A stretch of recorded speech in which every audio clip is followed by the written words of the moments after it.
아멘.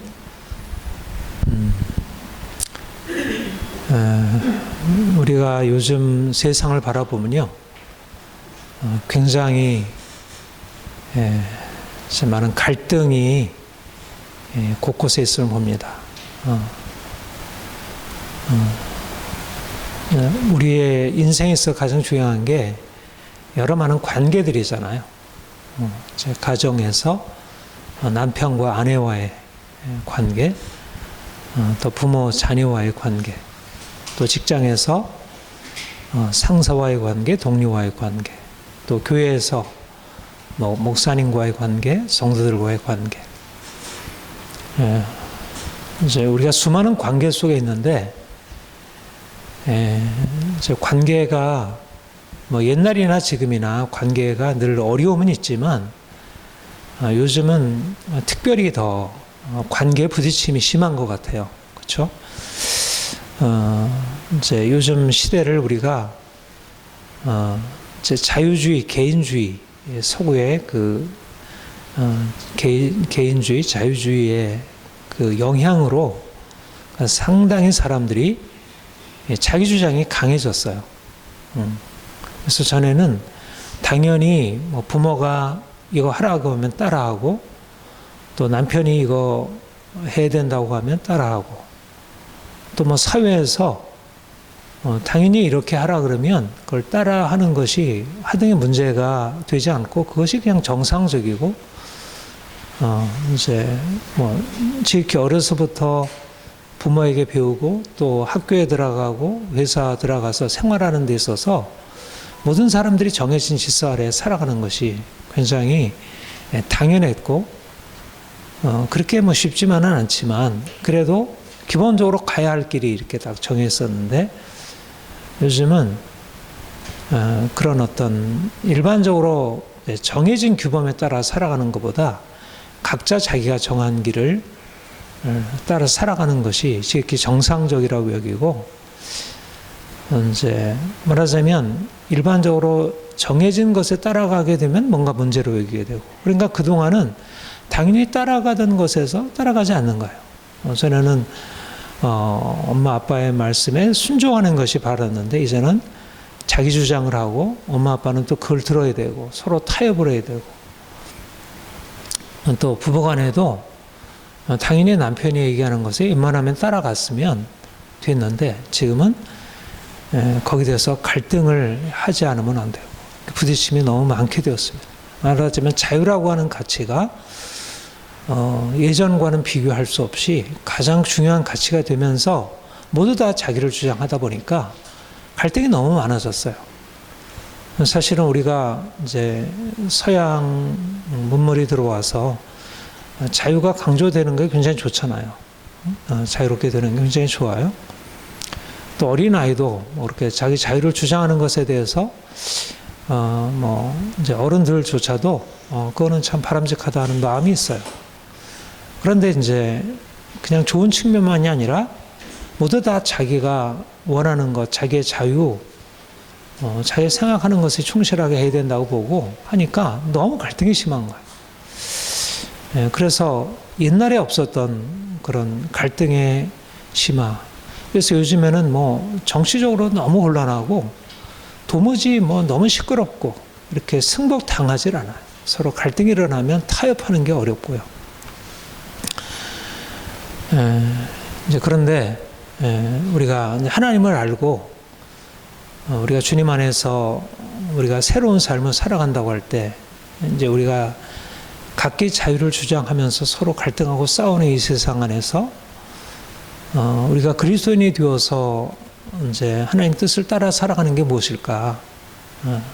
그런데 우리가 지난주에 말씀대로 우리가 그리스도 안에서 자유를 주장해야 하고 할 수 있지만, 그러나 그 자기의 자유 주장이 전부가 아니라는 것, 나의 자유를 넘어서 다른 사람의 자유를 존중하는 것이 중요하다는 사실을 정말 성경이 우리에게 바르게 알려주고, 또 그것을 받아들임으로, 야, 이건 참 너무 놀랍다.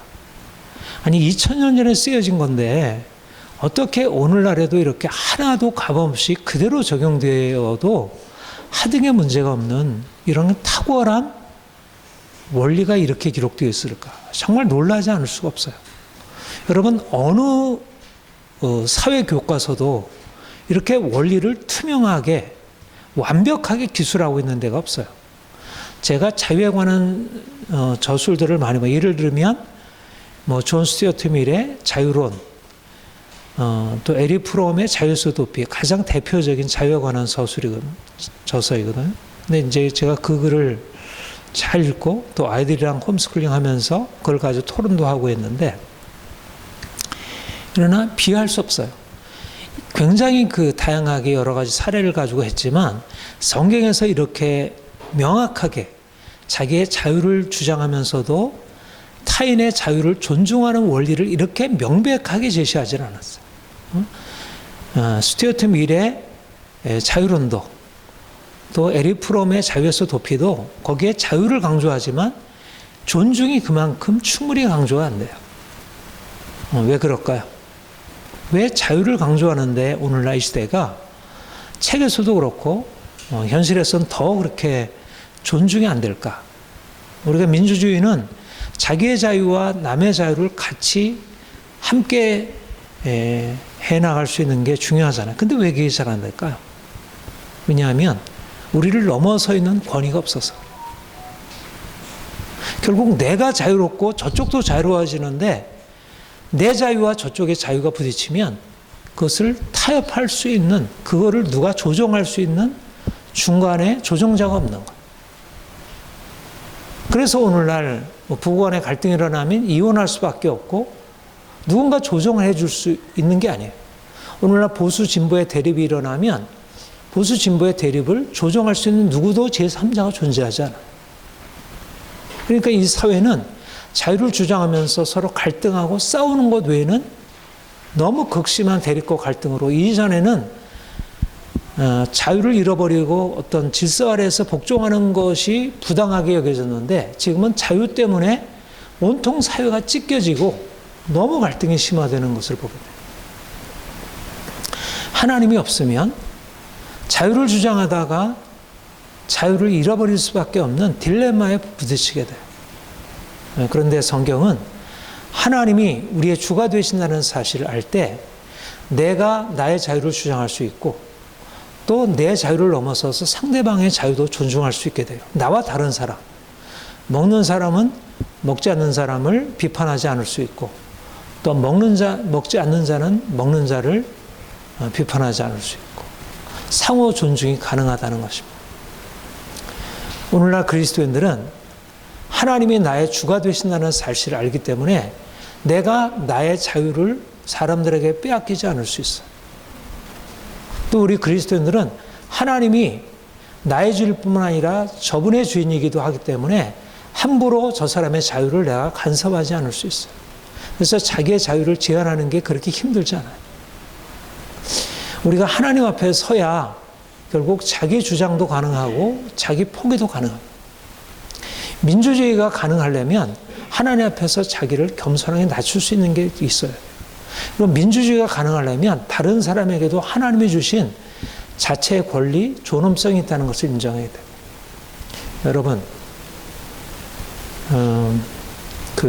미국의 헌법, 독립선언문 거기에 보면 인간은 자유롭게 평등하게 태어났다 이렇게 얘기를 해요.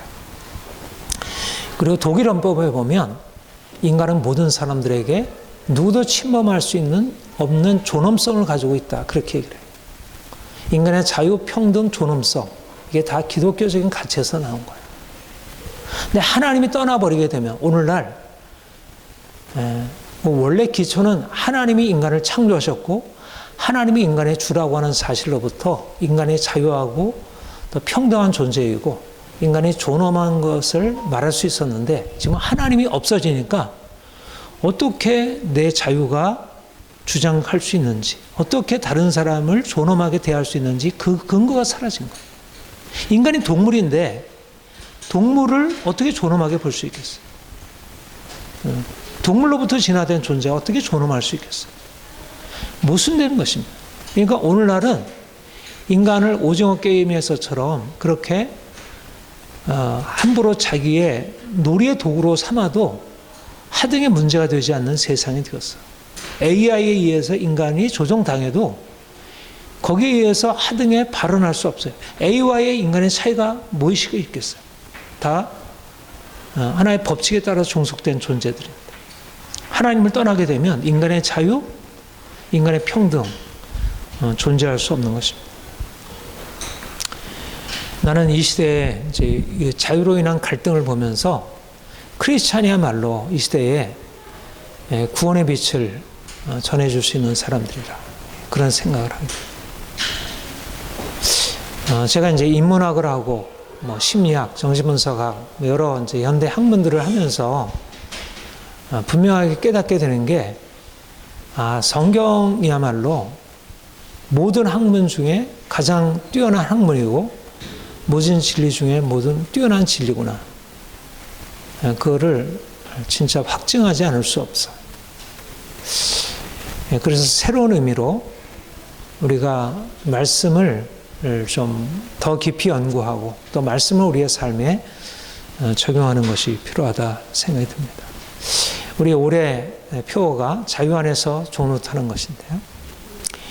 자유와 사랑의 종이 되는 것을 우리가 함께 어떻게 보면 두 가지가 양자가 딜레마로 여겨지고 서로 좋아할 수 없는 그런 긴장이 있다고 여겨지는데 이 양자가 어떻게 같이 조화될 수 있을까? 오늘 본문도 고린도전서 7장 제가 이 본문도 굉장히 오랫동안 묵상해왔고 연구해왔고 씨름해왔고 적용해왔던 본문입니다. 이 본문이 바로 자유와 종의 변제법에 관한 본문 중에 아주 탁월한 본문이고 또 종교계에 있어서도 아주 중요한 역할을 했던 본문이에요. 여기 보면요, 우리가 지난주에는 먹는 자와 먹지 않는 자, 로마 교회 안에 있었던 먹는 자와 먹지 않는 자, 고기를 먹어야 되느냐 먹지 말아야 되느냐는 그러한 갈등 논쟁 상황을 전제하고 쓴 내용이었는데 여기는 이 고린도 교회는 이방인 교회예요. 여러분 코린트 어디인 줄 아세요? 고린도 하면 그리스가 지금 그리스 아주 본토에 해당되는 지역에 코린트 지역이면 코린트 양식 있었잖아요. 코린트 양식. 그러니까 그게 아테네 고린도 다 가까이 있는 지역들입니다. 그리스 본토에 있는 지역이고요. 당시에 있어서 가장 뛰어난 상업 도시라 그렇게 이제 알려져 있는 곳입니다. 뛰어난 그리스 문화로 차 있죠.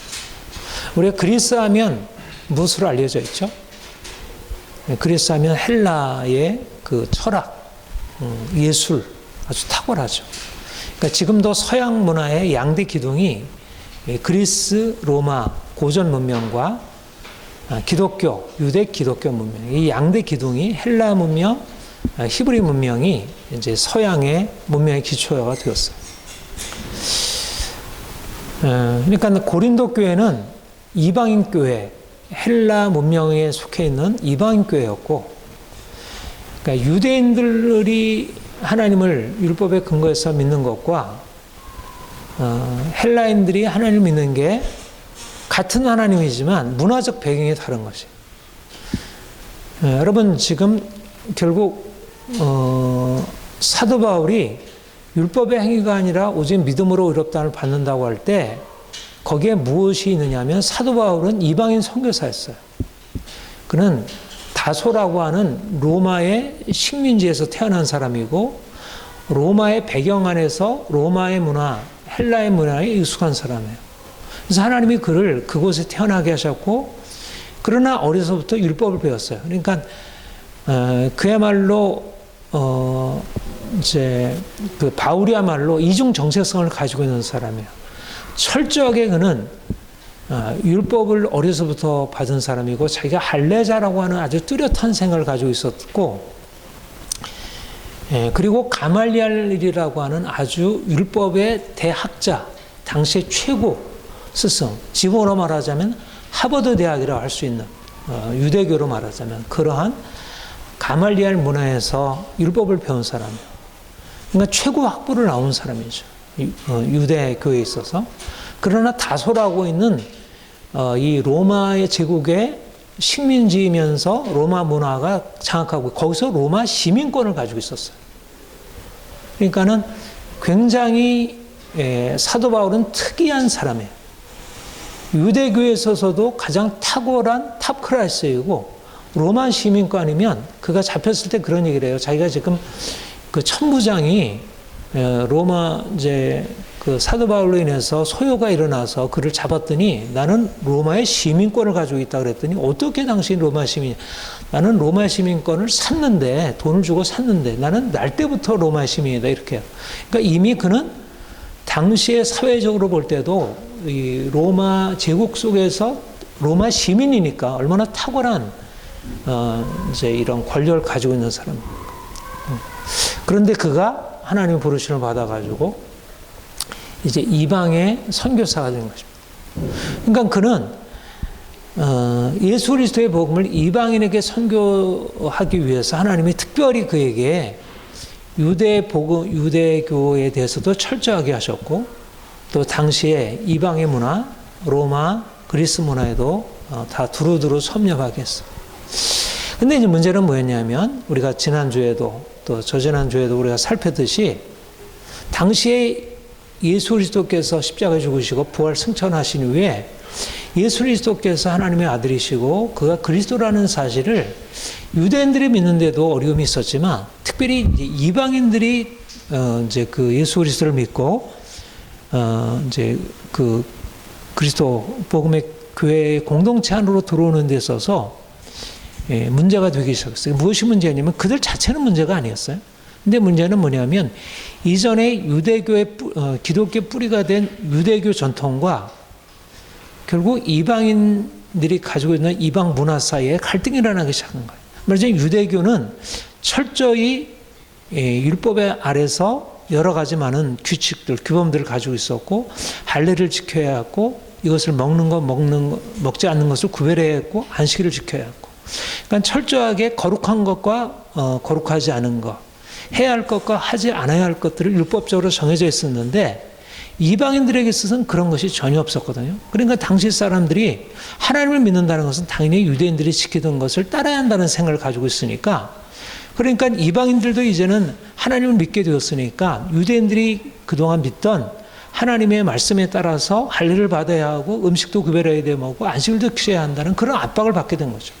그러니까 사도 바울이 이제 복음을 전하는 곳곳마다 가서 예수를 전해가지고 예수를 믿게 돼서 사람들이 이제 그리스도에 들어오면 사람들이 이제 주님을 믿고 야 주님이 이렇게 나를 사랑하셔서 나를 구원했어. 그것까지는 좋아. 그러면 우리가 그리스도를 어떻게 살아야 할까 하는 데 있어서 유대인들이 와가지고 이제 너희가 하나님을 믿으니까 성경에 모세율법을 통해서 정해진 할례를 지켜야 하고 그리고 안식일을 지켜야 하고 음식을 이렇게 구별해 먹어. 이렇게 되니까 이방인들이 이제까지 자신들이 하고 있었던 삶의 이런 습관들을 버려놓고 내려놓아야 되는 거예요. 그런데 하나님이 이제 사도 바울에게 알려주신 것은 그것은 이제 그리스도께서 오셔서 더 이상 중요한 게 아니다. 그것을 가르치기 시작한 거죠. 그러니까 이방인들에게 있어서는 할례를 받는 거, 안식일을 지키는 거, 음식을 구별해 먹는 것은 전혀 하나님께 나아가는데 필요한 조건이 아니다. 이제 이방인들은 그냥 이방인으로서 그냥 할례 없이 음식을 구별하지 않고서 안식일을 지키지 않고서 하나님께 나가도 문제가 되지 않아. 그러니까 이방인들 얼마나 편하겠어요. 그런데 이게 이제 부딪힘이 되었던 거죠. 그래서 사도 바울이 율법의 행위가 아니라 믿음으로 말미암아 의롭다함을 받는다는 것은 모든 그리스도인들에게 다 적용되는 얘기이지만 특별히 이방인 그리스도인들에게는 이거는 굉장히 새로운 의미로 다가왔어요. 아, 유대인들이 우리한테 이거 해야 된다 저거 해야 한다 하는데 아 이거 하지 않아도 되는 거구나. 그런 율법은 지키지 않아도 되는 거구나. 할례를 안 해도 되는 거구나. 그리고 안식일을 지키지 않아도 되는 거고 이러면서 그런 율법의 멍에로부터 자유케 된 것입니다. 이게 이제 갈라디아서의 복음의 핵심이죠. 근데 이 본문에서도 뭐라고 했냐면 로마 고린도 교회 안에 유대인 전통에서 속한 그리스도인들과 또 이런 이방의 전통에 속한 그리스도인들이 함께 있다 보니까 서로 갈등이 일어나게 된 거예요. 할례를 받아야 된다. 아니면 할례를 받지 않아도 된다. 이런 갈등이 일어나게 된 거예요. 그래서 그들에게 명하기를 할례를 너희 중에 할례자가 있느냐? 무할례자가 될 필요가 없고 무할례자가 있느냐? 할례를 받을 필요가 없다. 말하자면 유대인이 있느냐? 유대인처럼 유대인으로서 하나님을 섬기면 되고 이방인이 있느냐? 이방인으로 하나님을 섬기면 된다. 그거는 중요한 게 아니라 단지 하나님의 계명을 지키면 된다. 할례나 무할례가 아무것도 아니로되 오직 하나님의 계명을 지킬 따름이니라.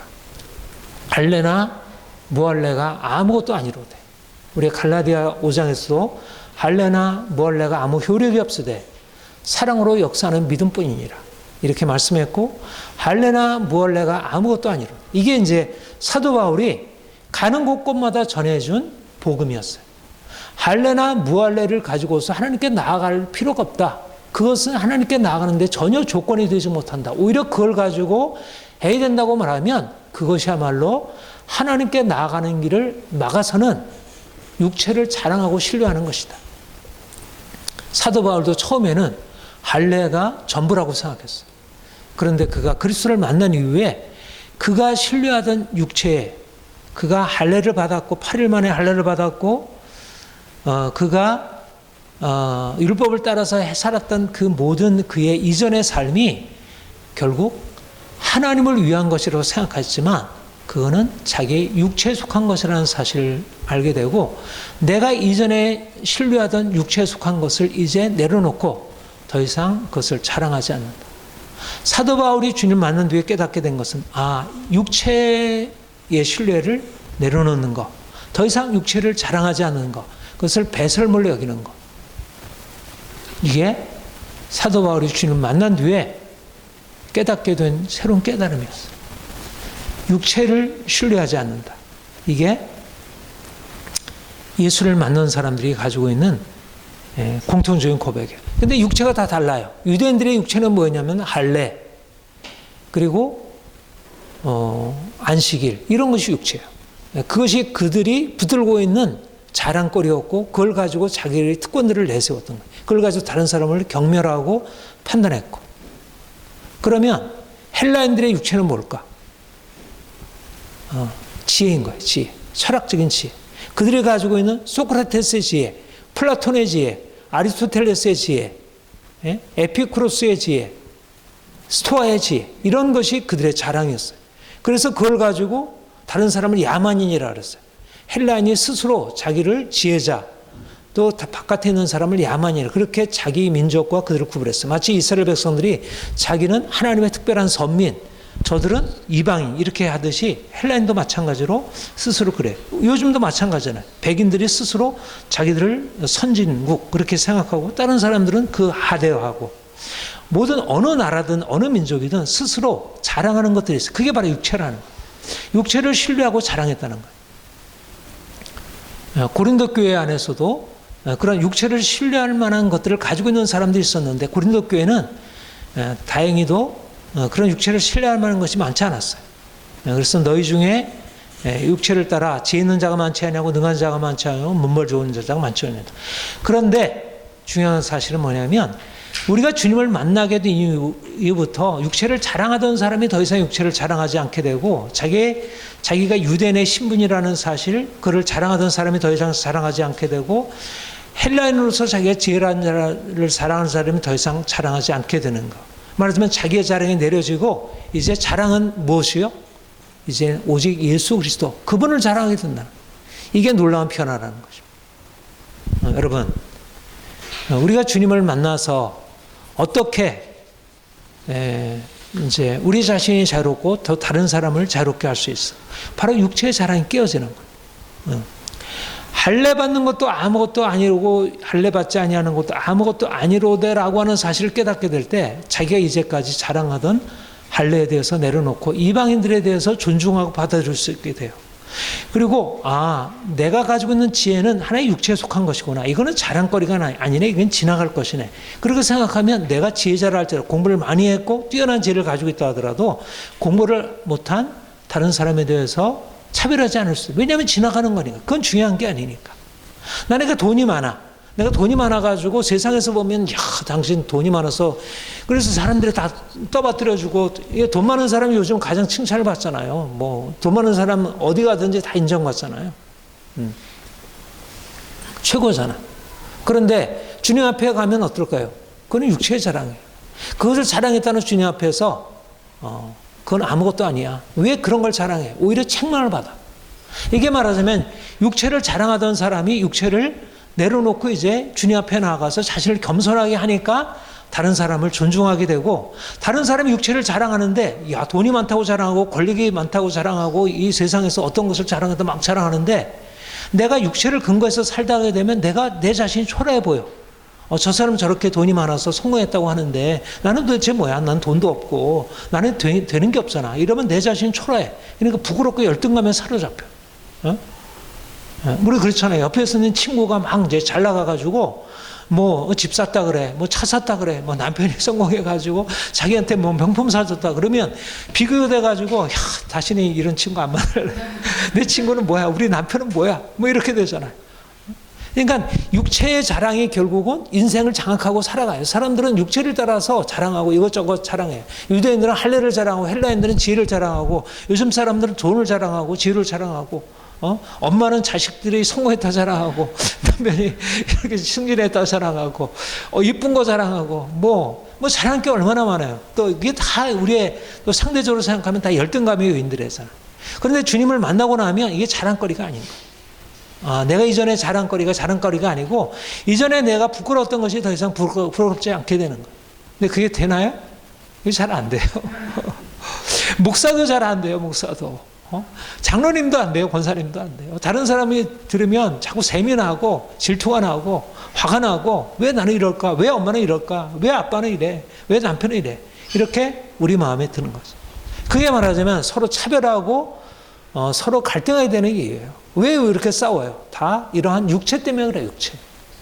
육체가 사실은 우리 인생을 지배하면 거기서 벗어나지 못해요. 그러니까 주님이 우리 안에 하시는 이유는 뭐냐면 육체가 깨어지는 거예요. 육체가 내려지는 거예요. 육체의 자랑, 이것이 깨지는 거예요. 사실 사도 바울이 주님 만나고 난 이후에 일어난 일이 뭐예요? 바로 그거예요. 그가 그리스도를 만난 이후에 이전에 자랑하던 모든 것이 해로 여겨지게 된 거예요. 그리고 그것이 이제 배설물이라는 사실을 알게 돼요. 그는 대단한 존재였는데 주님 만나고 나니까 아무것도 아닌 거예요. 그러니까 여러분, 예수를 믿으면서 더 믿음에 성장한다는 건 뭐냐면, 전에 좋던 것이 이제는 값없이 되어지는 거. 전에 자랑하던 것이 이제 별것이 아니라는 사실 깨닫는 거. 전에 이게 전부라고 생각했는데 이걸 쫓아가는 게 내려지는 거예요. 근데 그거를 내려져야 사람들이 다시 보이게 돼요. 전에는 그것에 따라서 뭔가 대단한 사람은 내가 가서 배워야 되고 뭔가 따라가야 할 것 같고, 별 볼일 세상에서 아무것도 없으면 저 사람은 왜 저래? 그렇게 밀어내야 할 존재로 보이는데, 이제 주님 만나서 그런 것들이 내려지니까 전에 대단하던 사람도 별 볼 일 없고 그냥 나와 비슷한 사람이네. 그 사람이 돈도 많고 그러지만 그 사람은 또 주님도 제대로 모르고 인생에 너무나 문제가 많아. 그리고 별 볼 일 없던 사람들이 전에는 왜 당신 그렇게 살아? 그렇게 보였는데 그 사람도 나름대로 하나님 주신 뭔가가 있어. 긍정할 게 있어. 이러니까 사람들이 상당히 평준화되는 거예요. 평등이 되는 거예요. 근데 사람들이 요즘 평등, 공평, 정의 얘기하지만 이게 안 돼요. 왜냐면 의식이 안 바뀌니까. 여러분, 그렇게 민주주의 발달했다는 그 미국 보세요. 얼마나 차별이 심해. 인종차별, 남녀차별 얼마나 심해요. 사람들, 백인들이 은근히 그 차별이 있다 그러잖아요. 백인들. 겉으로 드러나게 이렇게 하는 것 같아도 은근한 차별. 요즘에도 미국의 노예 해방 일어났고, 마틴 루터 킹의 그 인권, 그런 운동을 통해서 그런 해방이 일어났는데, 여전히 흑인 차별이 얼마나 심해. 그러니까 민주주의는 예수님을 못 만나면 민주주의가 안 돼요. 제대로 된 민주주의가 되기 어려워요. 요즘은 아무리 세상이 발달한다 하더라도 정치인들 민주주의 하나요? 민주주의 못해요. 당내 민주주의도 이루기 어렵고요. 그리고 다 권력 앞에 다 꼬박꼬박 죽잖아요. 그건 보수든 진보든 다 차이가 없어요. 이전에 문재인 대통령 때도 다 그 권력 아래 그냥 복종하고 있고, 지금 윤석열 대통령 때도 그 밑에 다 권력 아래 복종하고 있지, 누가 권력을 넘어서서 자유롭게 발언할 수 있고 권력자가 밑에 있는 사람들이 평등하게 대해주는 그런 데가 어디 있어요? 하나도 없어요, 세상은. 근데 교회는 그렇지 않다는 거죠. 진정으로 주님 만나게 돼요.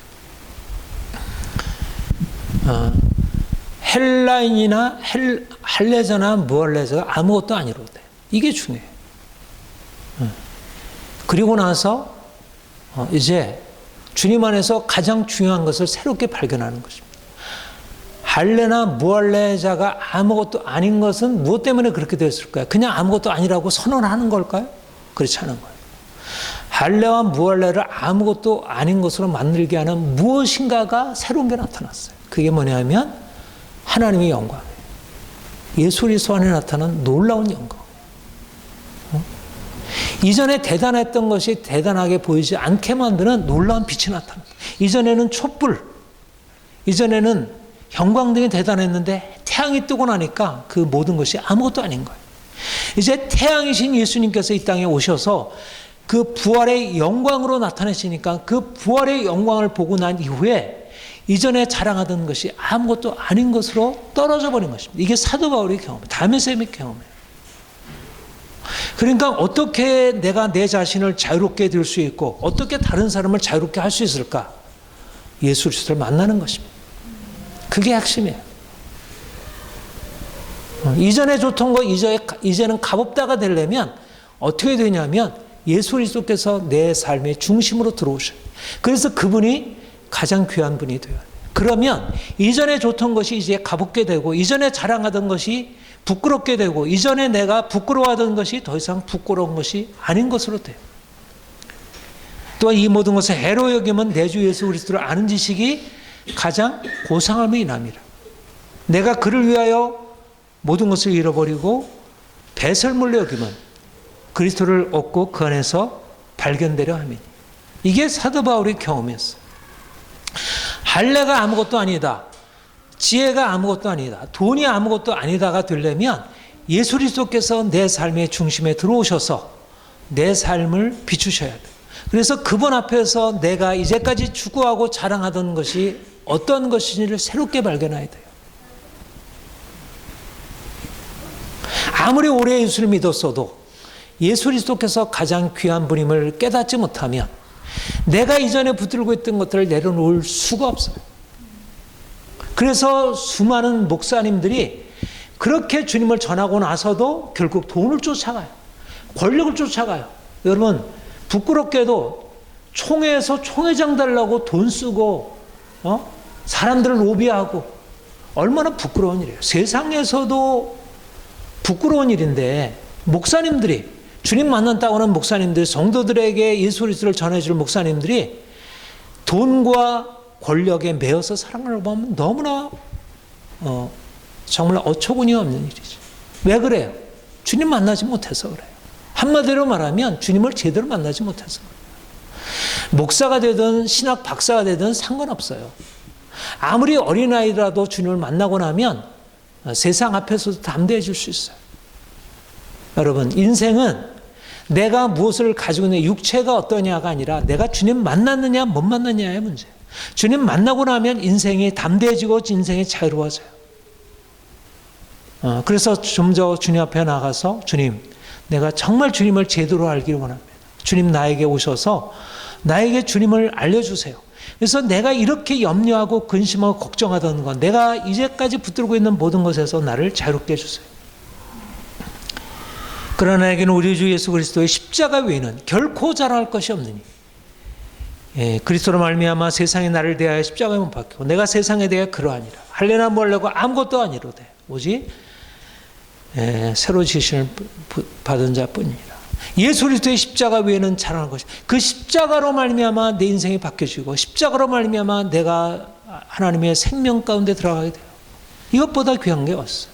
세상에서 돈 많은 것, 세상에서 권력이 높아지는 것, 사람들이 나를 칭찬하고 인정해 주는 것 좋지만 그게 나름대로 가치가 있지만 그러나 그 모든 것을 넘어서 가장 자랑할 분 예수 그리스도 그분의 십자가 그분 안에서 우리에게 주신 새 생명 우리가 새로 지음 받았다는 사실 이게 전부예요. 할례나 무할례나 아무것도 아니로되 새로 지으심을 받은 자뿐이라. 우리가 새로운 피조물이라는 사실 내 안에 예수 그리스도께서 계시고 예수 그리스도를 말미암아 내 삶이 바뀌어졌다는 새로운 정체성이에요. 그래서 본문에 뭐라고 해요? 이제는 주 안에서 부르심을 받은 자는 우리 22절 우리 같이 한번 읽어봅시다. 시작. 주 안에서 부르심을 받은 자는 종이라도 주께 속한 자유인이요 또 그와 같이 자유인으로 부르심을 받은 자는 그리스도의 종이요. 새로운 정체성입니다. 종이라는 정체성이 있고 그리스도 안에서 주께 속한 자유인이라는 정체성이 있어요. 내가 주인이라는 자유인이라는 정체성이 있고 그리스도의 종이라는 새로운 정체성이 있어요. 그러니까 로마 사회를 배경으로 하는 것입니다. 로마 사회는 여러분들 알고 있듯이 여러분들 그 로마를 배경으로 한 그 영화들 보면 주인과 노예의 관계 나오죠. 노예는 소유물이에요. 소유물. 지금에 있는 하인들도 아니에요. 소유물이에요. 당시에 있어서. 생사 역탈권을 주인이 가지고 있어요. 팔 수도 있어요. 근데 그 당시에 주인과 노예에 대해서 얘기하는 것입니다. 로마 사회에서. 여기 뭐라고 해요? 노예인데 그는 예수 그리스도 안에서 주께 속한 자유인이라는 거예요. 겉으로 보면 노예로서 살아가요. 그래서 하면 이제 가서 뭐 청소하고 빨래하고 그리고 밥 짓고 그리고 이제 나무 정원 가꾸고 이러저러한 시중을 들어요. 주인님 발 씻어주고 여러분 보면 그 시중 그 종들이 하는 일 있잖아요. 여종들이 남종들이 하는 일이 있잖아요. 그 일들을 하는 거예요. 예수를 믿어도 이제 예배 끝나고 이제 집에 가면 집에서 이제 주인들을 섬기는 일을 해요. 그런데 그는 주인을 섬기지만 여전히 종이지만 주인을 그런 일 똑같이 하고 있지만 그에게는 어떤 정체성이 새롭게 주어졌냐면 그는 주께 속한 자유인이라는 정체성이 있다. 네. 그러니까 내가 종이라고 하는 육체의 정체성을 가지고 자신을 바라보면 나는 내 인생이 이렇게 태어나서를 이렇게 내 운명이 이렇게 왜 보잘것없이 이렇게 비참한가 이렇게 자기 좌절할 수 있어요.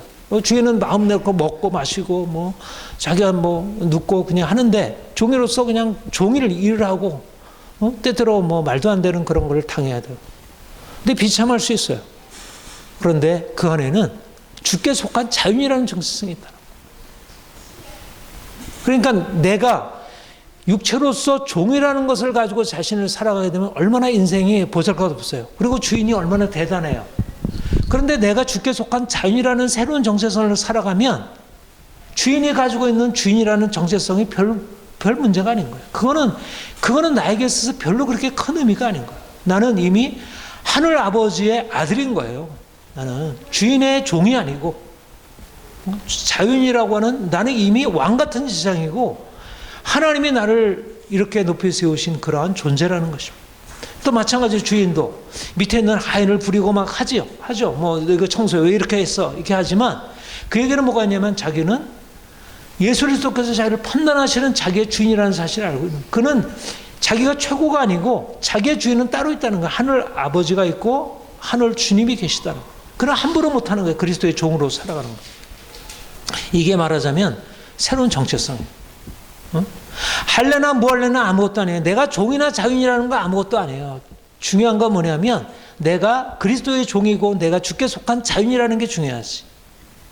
새로운 정체성으로 살아가게 되면 내가 가정에서 뭐 정말 별 볼 일 없는 일을 하지만 늘 청소하고 빨래하고 요즘에 뭐 주부들이 인권이 이렇게 인정 안 된다고 많이 그 얘기를 하잖아요.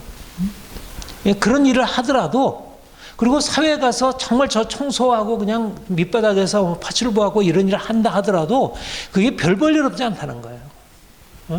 그 일 자체는 별 볼 일 없을 수 있고 이 세상엔 그걸 가지고 차별할지 모르지만 우리 안에 새로운 정체성, 내가 주께 속한 자유인이고 나는 하나님의 자녀이고 새로운 피조물이고 나는 왕 같은 지장이고 새로운 정체성을 가지고 살아가니까 그 일을 하면서도 떳떳하고 그 일을 하면서도 하나님의 뜻을 따라 살게 돼요. 내가 하나님의 아들이니까 이제 하나님의 뜻을 따라가요. 나는 사람이 명하는 대로 살아가는 게 아니라 종이지만 그러나 성실하게 하늘 아버지가 보시는 것을 알고 우리 에베소서 6장에 보면 그런 말씀 나오잖아요.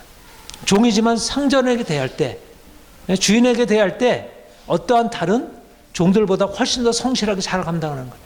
그러니까 주인을 무서워해서 하는 종과 내가 하늘 아버지 앞에서 주인을 잘 섬기기 위한 종의 자세가 다른 거예요. 요셉이 다른 것처럼.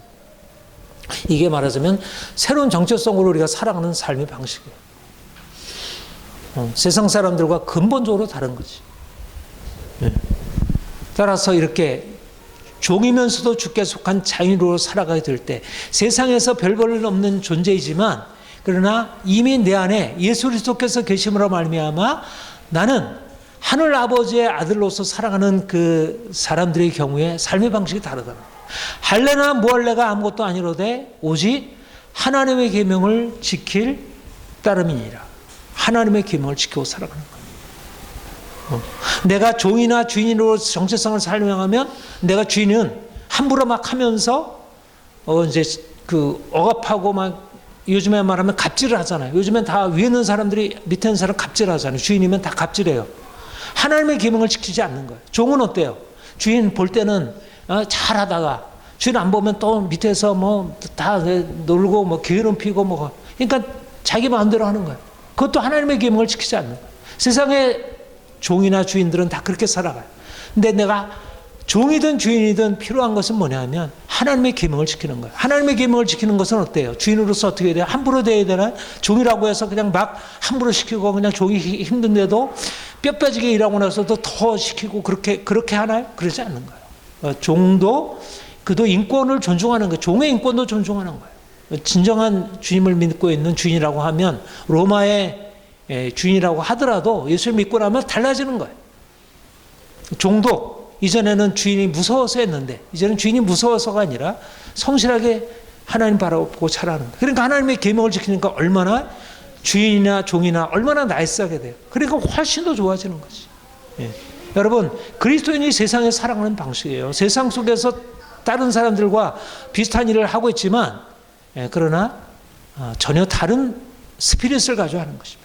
하나님의 계명을 지키고 살아가야 될 때 헬라인이든 야만인이든 유대인이든 이방인이든 종이든 자유인이든 남자든 여자든 가장 탁월한 삶을 살아가야 돼요. 이게 하나님이 우리에게 주신 종이면서 자유인이라고 하는 새로운 정체성이에요. 세상 사람들이 이 놀라운 비밀을 알지 못해요. 자기를 육체로 바라보고 육체에 매여서 거기에 따라서 자랑하기도 하고 열등감 갖기도 하고 다른 사람을 누르기도 하고 다른 사람 앞에 자기 존재를 제대로 내세우지 못하고 그런데 우리는 하늘 아버지 그 사랑을 받은 존재 그리고 하나님께서 우리에게 말씀하신 것을 지켜 따라 행하게 되면 그러면 하나님이 또 복을 주시잖아요. 거기다가 하나님께서 우리에게 주신 이 귀한 은혜 우리가 날마다 우리가 기억하고 우리가 하나님이 정말 기뻐하시는 삶 정말 더 온전하게 말씀에 순종하고 계명에 순종함으로 하나님께 복을 받아 누리고 또 사람들에게 정말 유익을 끼치는 거죠. 하나님의 계명을 지킨다는 것은 사람들을 정말 유익하게 하는 거예요. 사람들을 복되게 하는 것입니다. 그러면 사람들이 또 칭찬할 것 아니에요? 우리는 사람들은 칭찬받으려고 한 건 아닌데 내가 하나님 앞에서 성실하게 감당하니까 사람들로부터 칭찬을 받게 되는 것입니다. 이런 일이 우리 안에 더 풍성해지기를 소망합니다. 기도하겠습니다. 하나님 아버지 감사합니다. 주께서 우리를 사랑하셔서 구원해 주시